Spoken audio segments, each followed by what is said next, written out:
Guys, meron naman tayong inihaw na tilapia at kanin. Plus, may sausawan tayong toyo, kalamansi, at sili.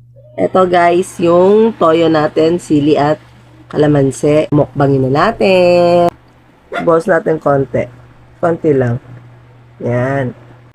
Sobrang asim. Binusan ko na to ng toyo.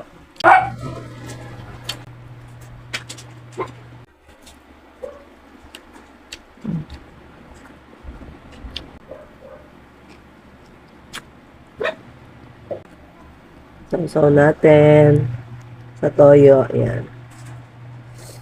Ang anghang ng ginawa ko.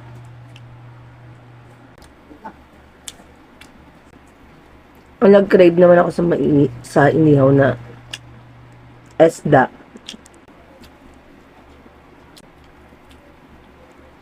Hmm. Hmm.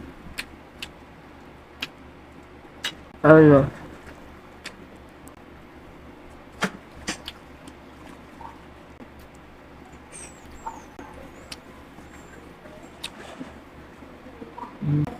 May palaman siya. Yan. Ano? Sibuyas to. Narinig niyo ang bawang, sibuyas, kamatis, luya.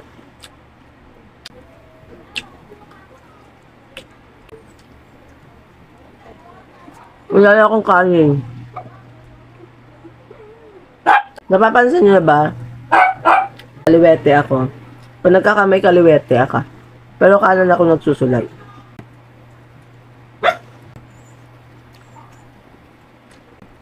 Laki ah.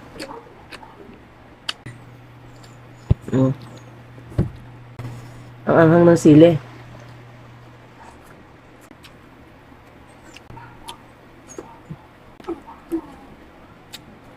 Nagkamay ako kasi masarap magkamay. Di ba? Pag ganito ulam. Ayan, tapos lagyan natin ng yan. Tapos press natin. Bubok. Sarap.